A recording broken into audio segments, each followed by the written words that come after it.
Yo, what I do? What's poppin'? Apologies for the delay. Let's get it, y'all. What's up with it? I know the draft is still technically going on, but we gotta get this going, man. Let's get it. So the Warriors obviously don't have a first round pick, so no draft selections for the Warriors, but I was kind of, I was on edge to see if they would trade into the first round. It doesn't. Well, I mean, if it was going to happen, it would happen in these last few picks because trading into like the mid first round is going to cost you a lot. So if the Warriors were to trade into the first round, it would be these last few picks, like 27, 28, 29, 30. So we'll see soon if they do. And if they do, we're going to get the live reaction.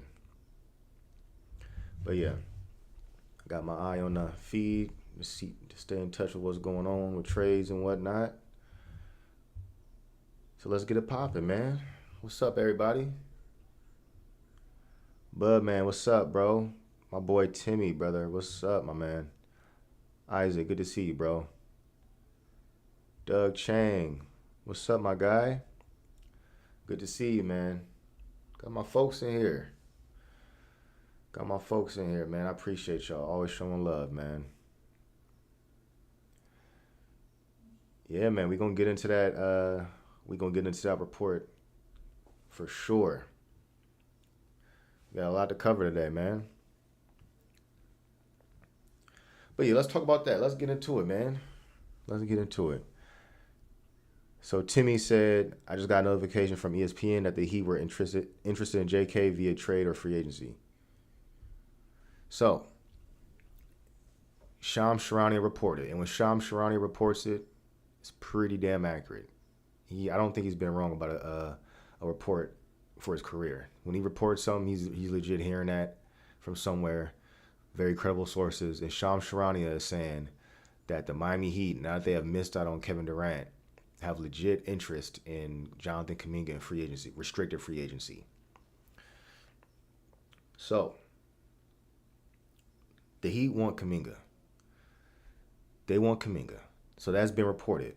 It's also been reported that the Heat are actively shopping Andrew Wiggins. They're actively shopping Andrew Wiggins. Why would they be doing that? Well, number one, I think first and foremost, the Warriors deserve credit for what they got out of Andrew Wiggins in his time in the Bay, especially in the 2022 championship season. Andrew Wiggins, at every stop of his career outside of the Bay Area, he has been underwhelming. You can even say disappointing. He definitely redeemed himself in the Bay. Won a chip. He was probably the second most important player during a championship run. He was a monster, bro. He was literally a monster. He transformed into a legit lockdown offender on one end.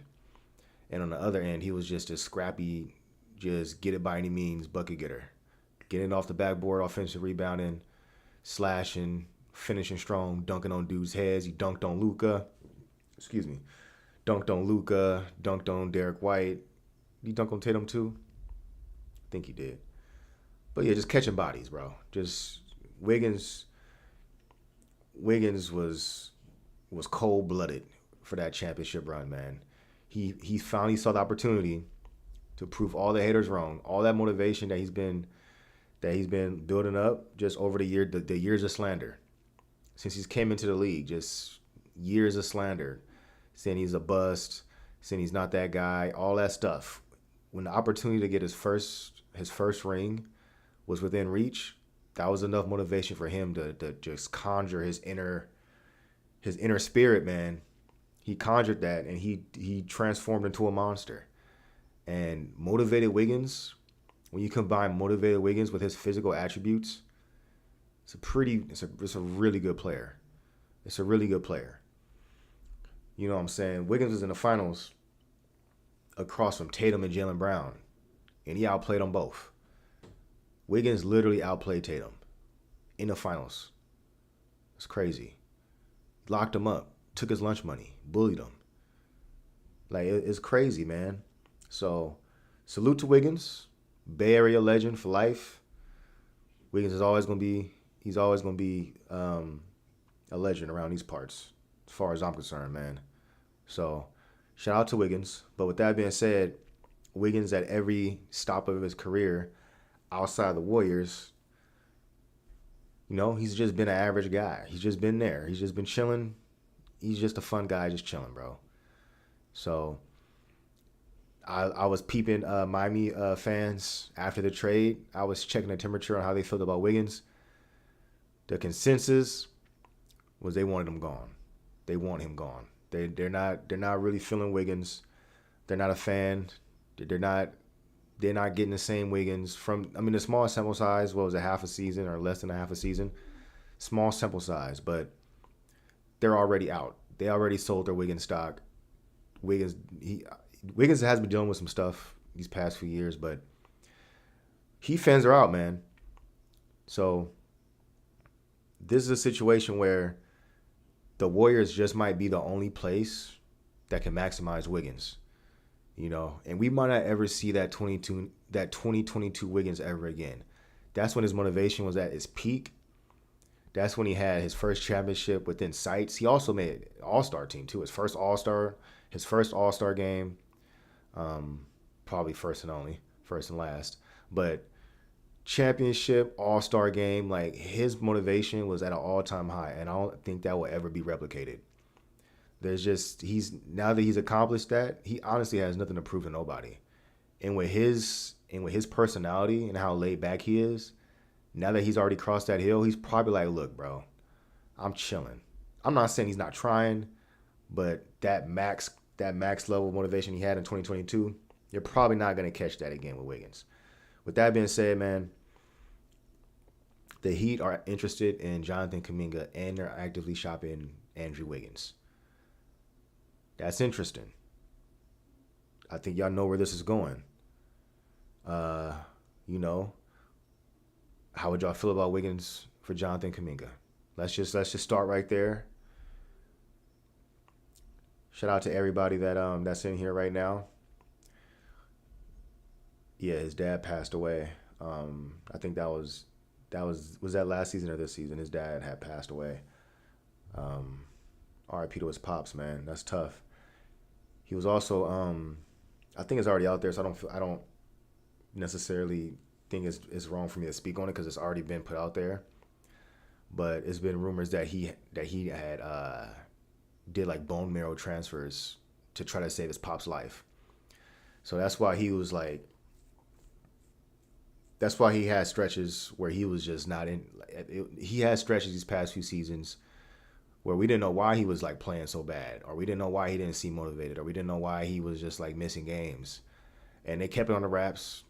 No one's put it out there from the Warrior side, but the rumor mill was saying that the reason why his performance was so inconsistent or low was because he had transferred bone marrow to his dad, trying to save in an attempt to save his life. So I couldn't imagine playing NBA games, traveling on the road, playing back-to-backs, doing all that stuff in that weakened state of doing a bone marrow transfer.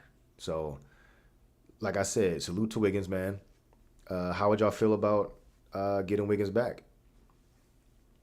Let me know in the chat because we got a lot to get through, man. I want to get y'all reaction to that, so I can hop into it. Andrew Wiggins for Jonathan Kaminga. I think in order to make the salaries match, man, I don't think Kaminga and Buddy gets it done in terms of salary matching. I think it has to be Kaminga and Moody for Wiggins. Would y'all do Kaminga? How about Kaminga and Moody for Wiggins and Jaime Jaquez? Would y'all do that? Kaminga and Moody for Wiggins and Jaime Jaquez.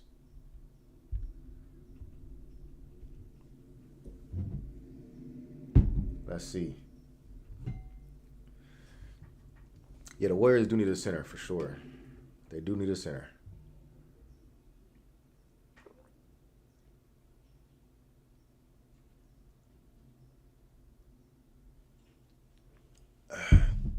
they're gonna have to address the center position more than likely through free agency. The two names I will probably look at the most to fill that position is either Brook Lopez or Al Horford. I know, two old geezers, but the Warriors can't be picky, man. They don't got the funds. They can't outbid teams.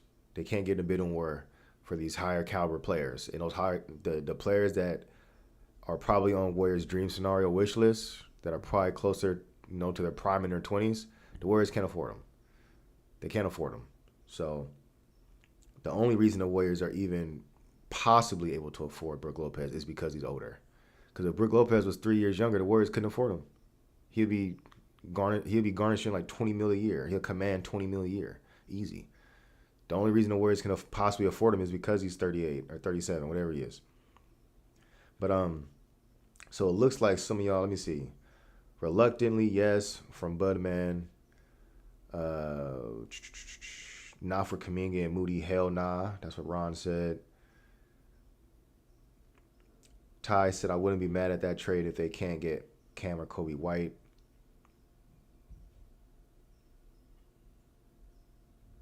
Jonathan Sherman said, I'll take it with Kaminga and Wiggs, but I don't want to lose Moody for defense and cost.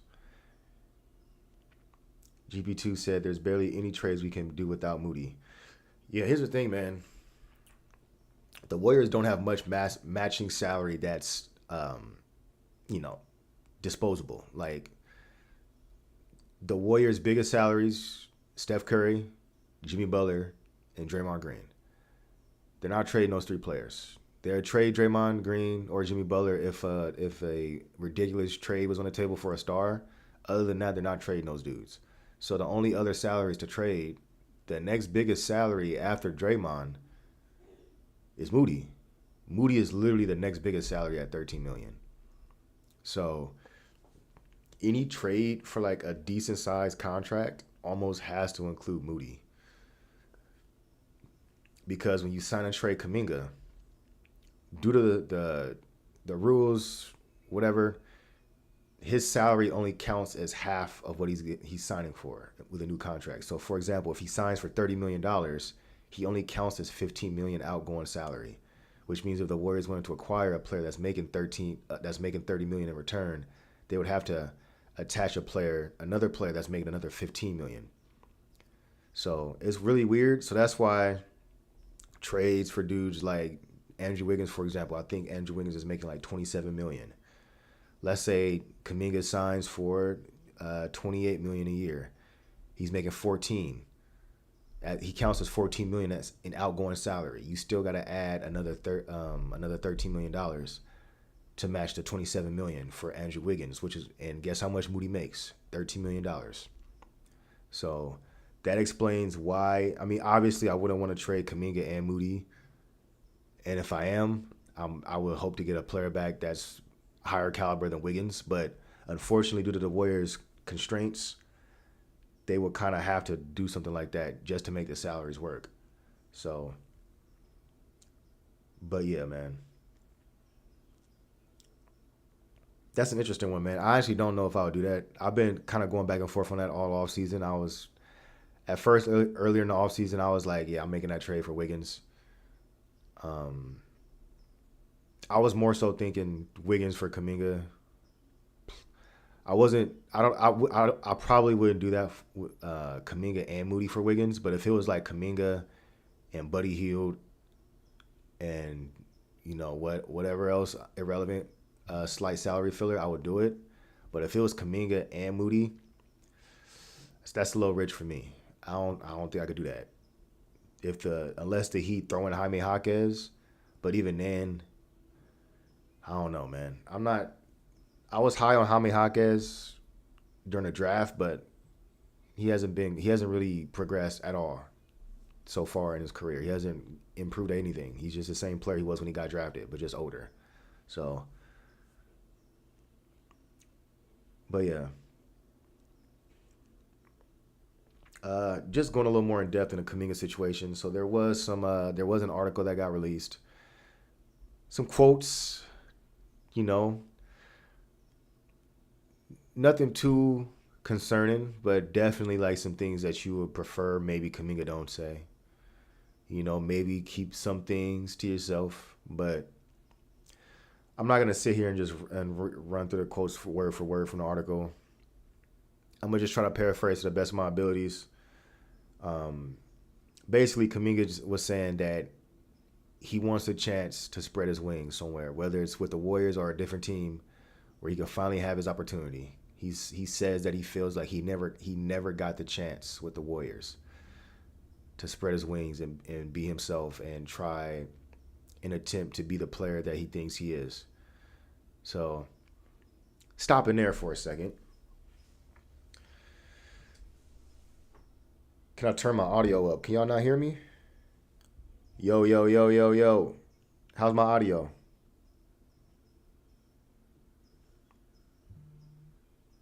How's the audio? What's up? Yo, yo, yo, yo, yo.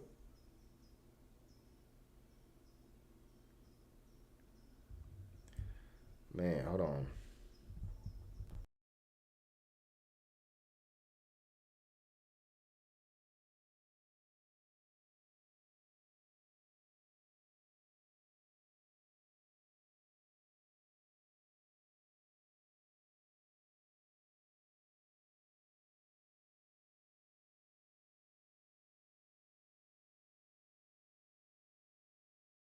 Damn, I cooked my audio, man. That's crazy.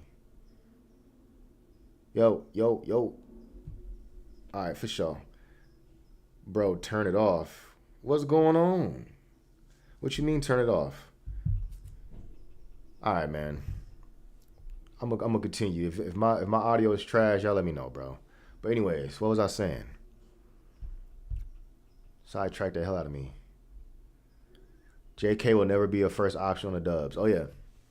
So the player that here's a problem. So Kaminga wants to be a first option, or not even necessarily a first option, but a featured option. He wants to be one of the main guys a team depends on. So that means either like a co-star. That means either a co-star or the guy.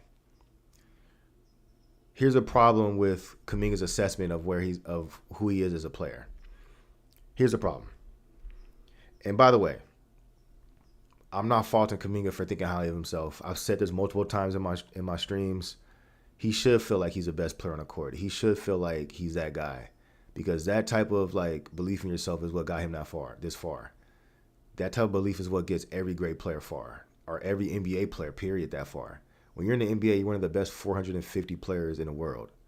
In order to be that top 1.0000% of 1% in the world, you gotta have this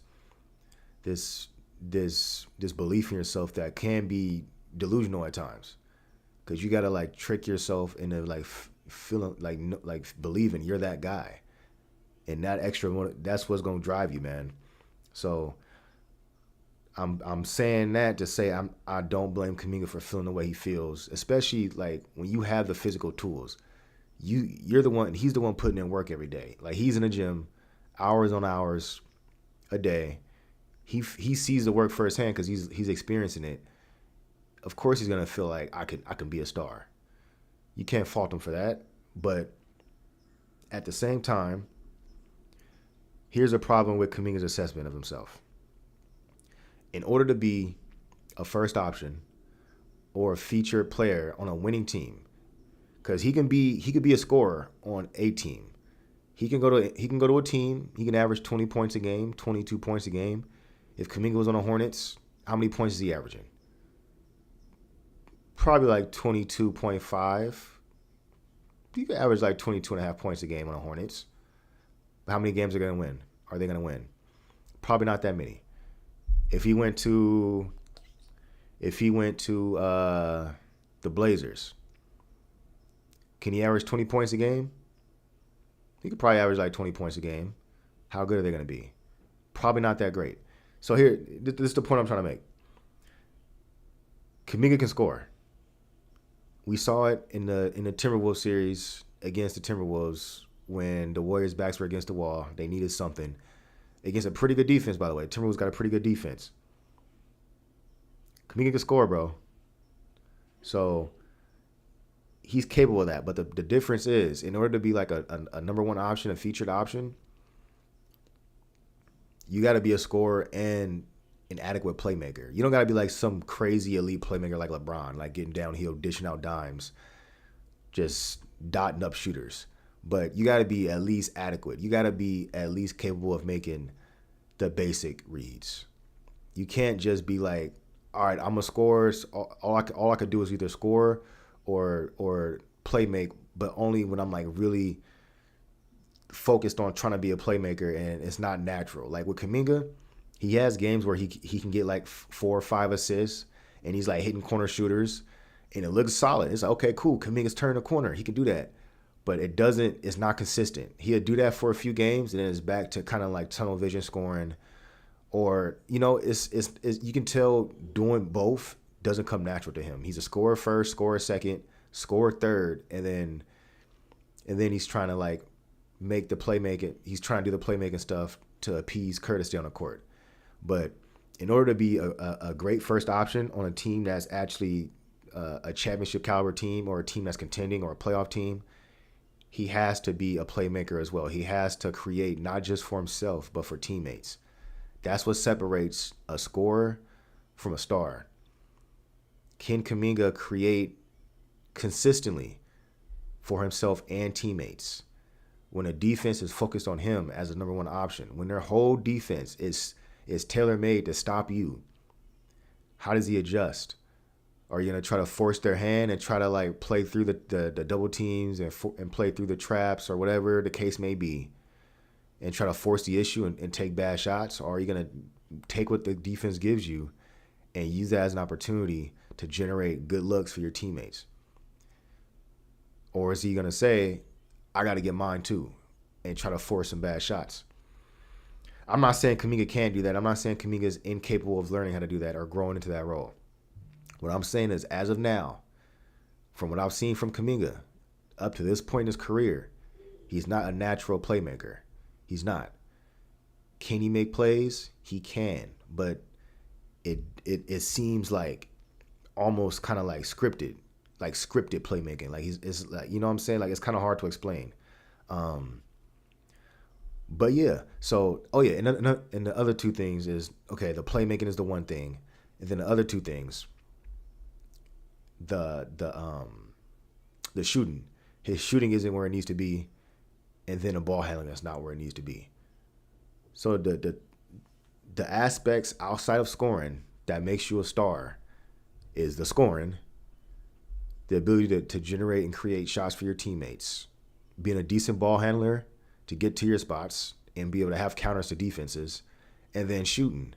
The shooting allows you to play off of other players and be, play off ball and make other units look good when the ball's not in your hands. If you can't shoot, then that means you got to have the ball in your hands to be effective, and that takes away from your versatility in lineups. So if Kaminga was a better playmaker, a better shooter, and a better ball handler, he'd be a star. He would be a star. He would be an up-and-coming rising star. He would be one of these young dudes that's like on a rise, that's like a legit star. But he's not a good ball handler. He's not a good playmaker, and he's not a good shooter. And if you can't do, and if you're not at least average at those things, it's hard for me to just say, yeah, he's definitely gonna be a star.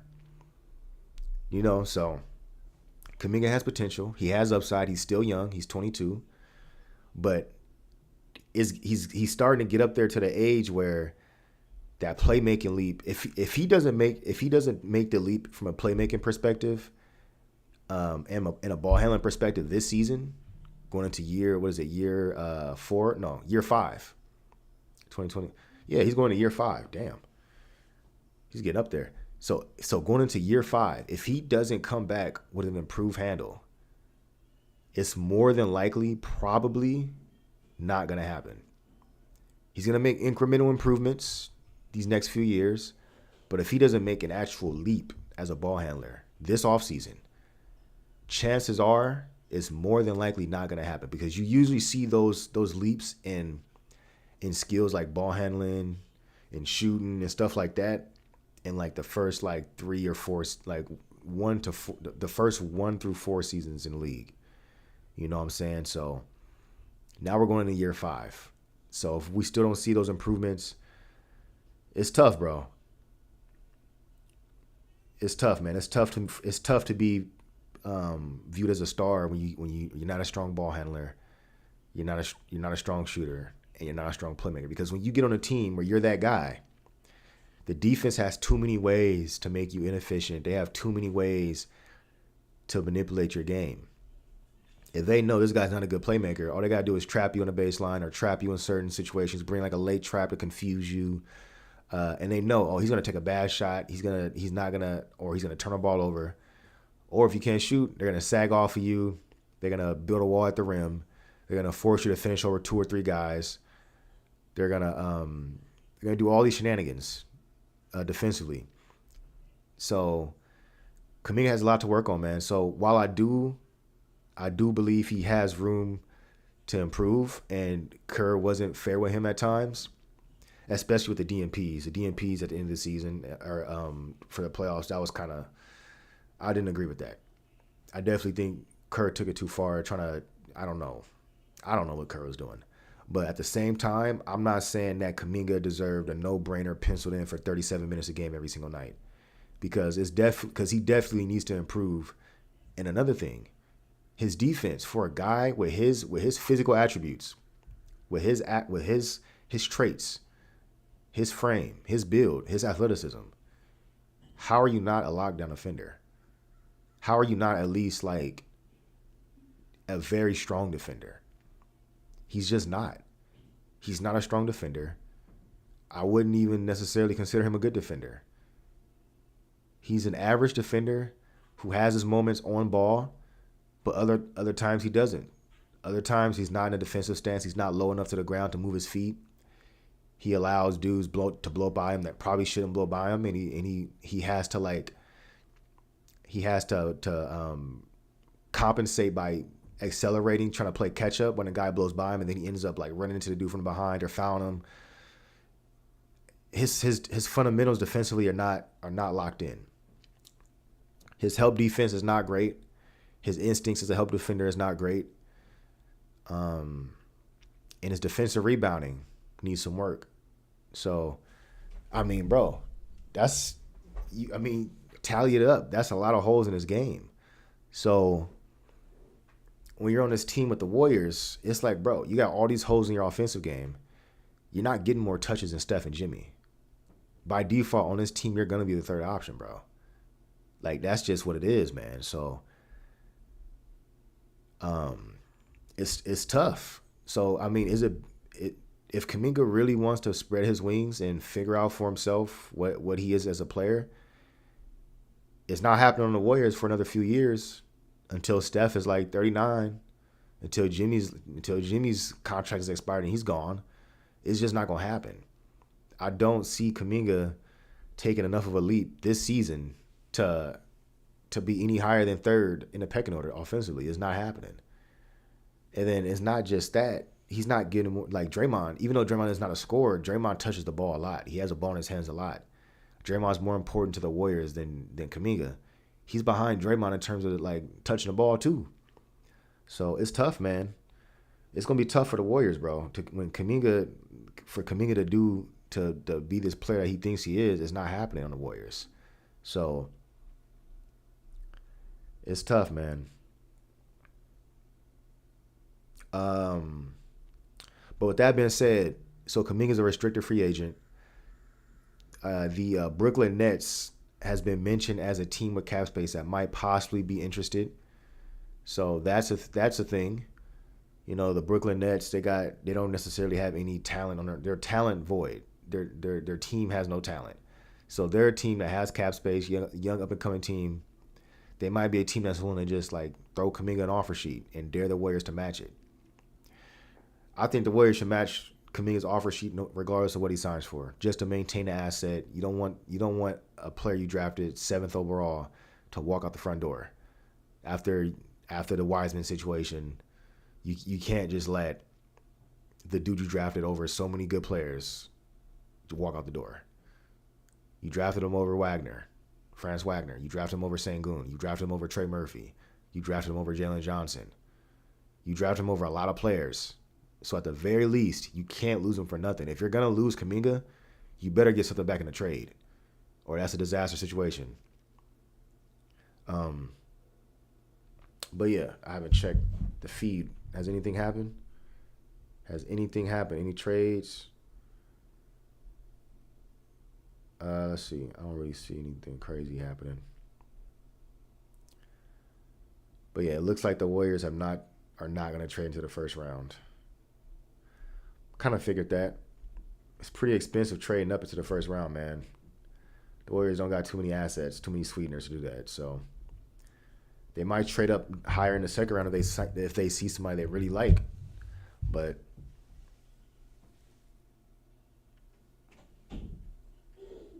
yeah, man. What was I going to? I was talking about something.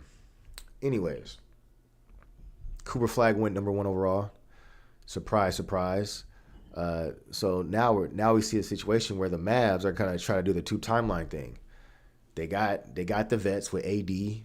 They got Kyrie who tore his ACL, but they just re-signed him to a 3-year contract, so he's in their long-term plans.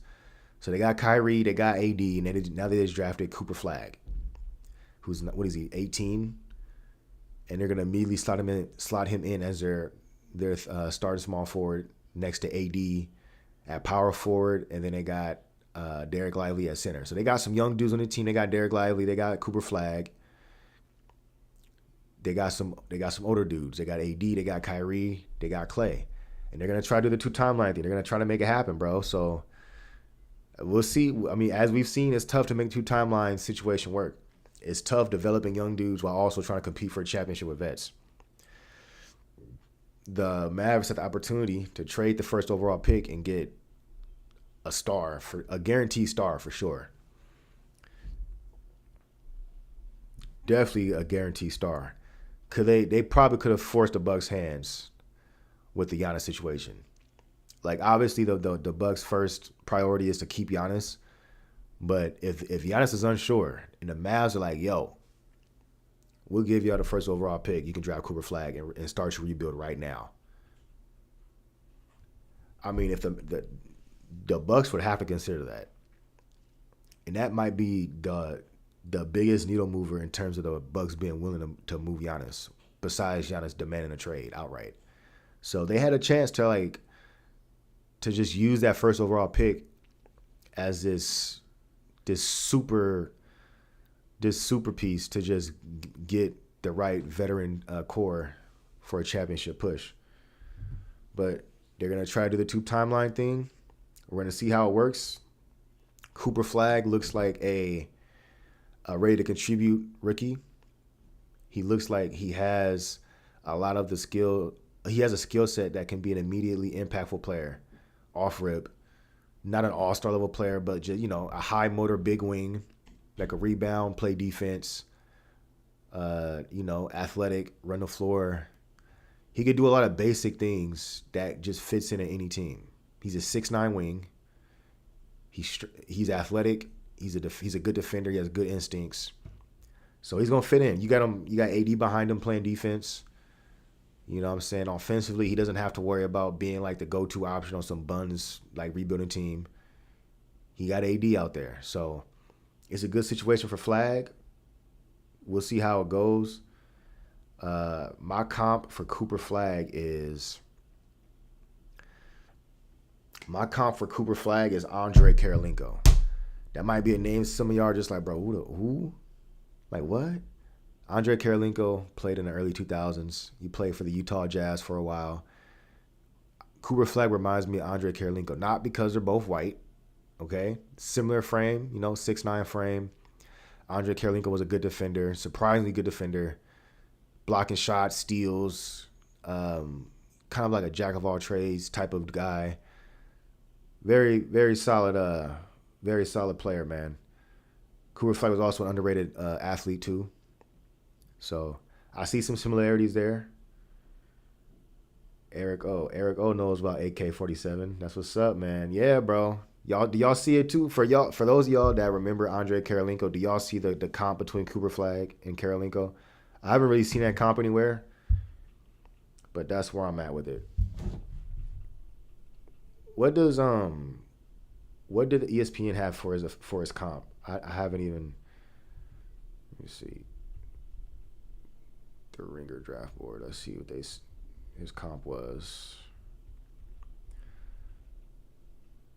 But anyways, they got his comp as player comp is Scottie Pippen with shades of Jason Tatum, Sean Marion, Nicholas Batum, and Andre Karolinko. That's it. I actually didn't know they had Karolinko as one of the comps. I haven't. That's crazy. I haven't looked at no comps for him.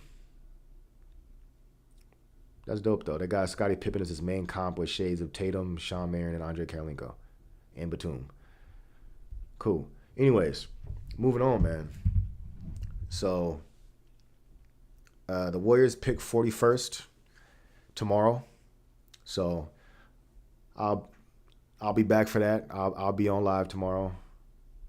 For that reaction. You know, we'll see how that goes. We did have some trades that happened. So the Hawks. Let's start from the Celtics side. The Celtics was desperate to get off a salary. Their tax was about to be insane. They had to get off a salary, and then Jason Tatum tearing his Achilles basically means next year's chalked for the Celtics.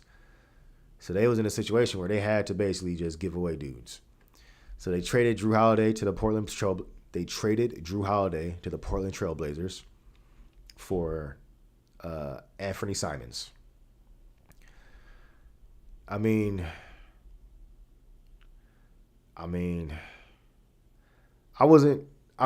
like to have Holiday, but not for his contract. He's getting paid. What is he getting paid? $33 million the next 3 seasons at 36 years old. That's a little too much, man. If Holiday got bought out or something, then I would be all over the Holiday situation. But Holiday for that price, nah. Also, he looks like he's declined this past season. He was shooting like 40% like 2 seasons ago. Now he's shooting like 35% from 3. Looks like he lost a little bit of some of that edge, man. So I'm cool off that Holiday contract. But money aside, he would have been a solid fit for the Warriors. But the Warriors were smart not to get in on that. They got Anthony Simons in return. You know, a young microwave scorer, pretty solid scorer. I don't necessarily see this as anything other than the Celtics shaving salary cap and getting back a solid player in return. I don't think they're necessarily like super high on Simons in terms of like this building block for the future. I think it's more so that he's an expiring contract coming up, and they have options with him as a salary placeholder. He's getting paid $25 million instead of losing that salary slot for nothing and not being able to replace it by just outright signing somebody. They want to get somebody back in return for Holiday that's making less, but can be a slot holder in terms of that salary slot if they want to make another trade.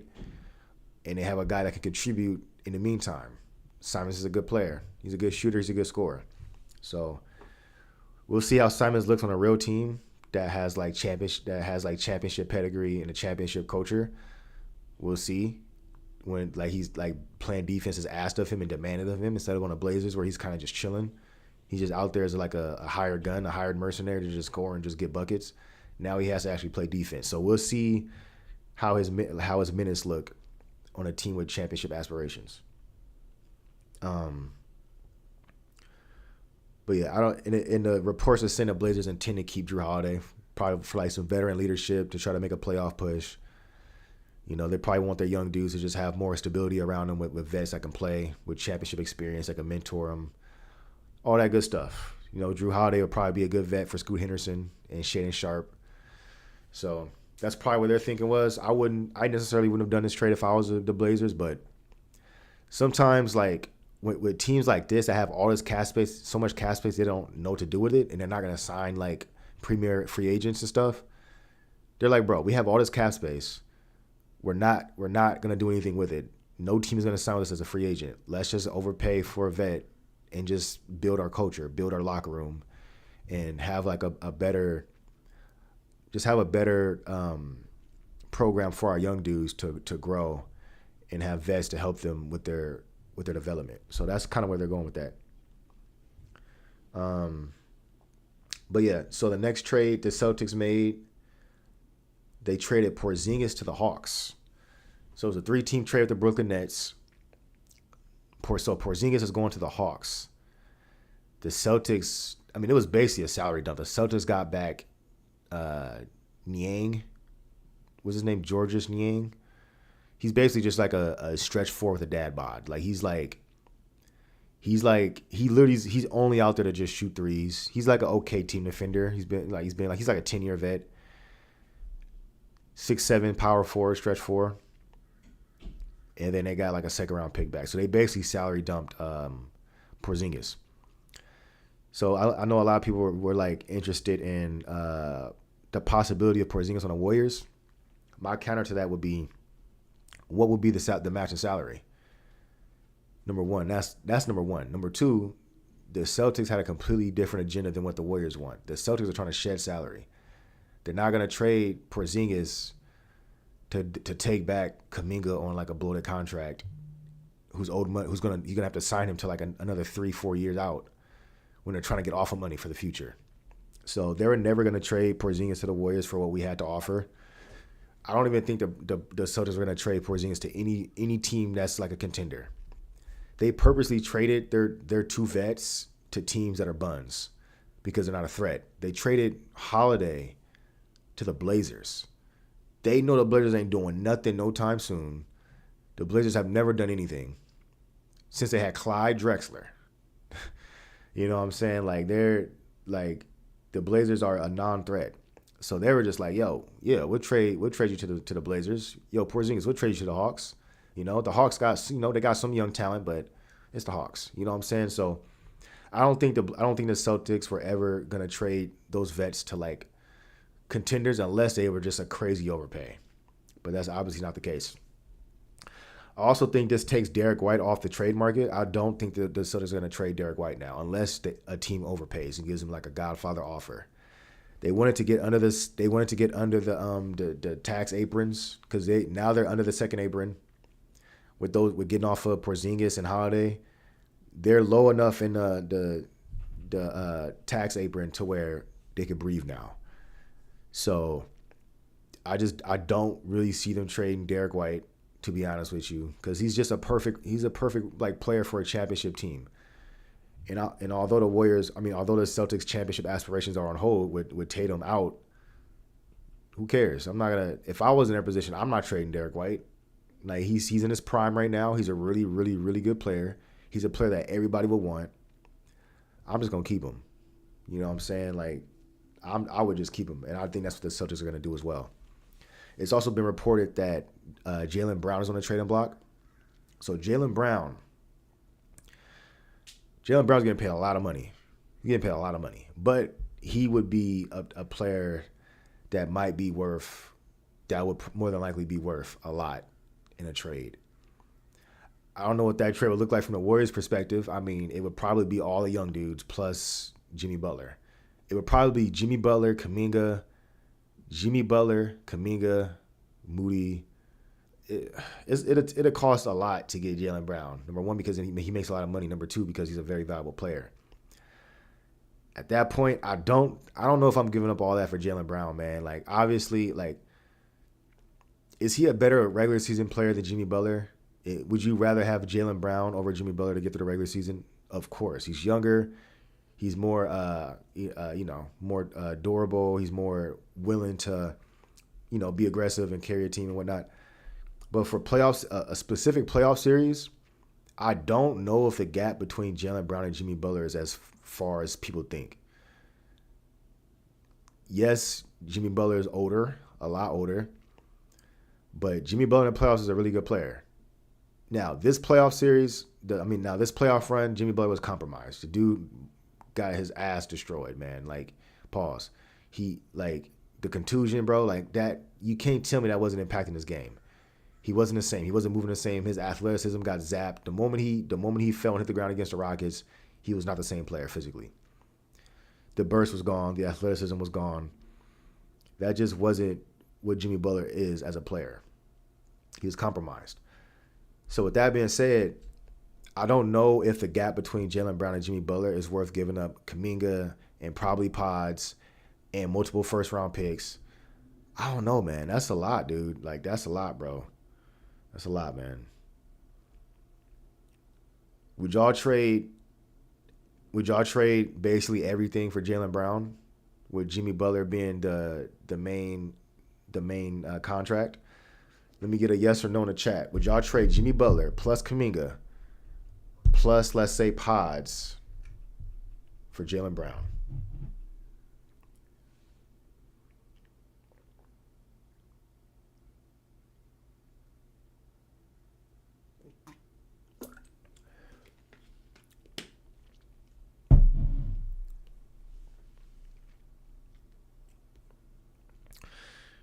I'm seeing a lot of no's.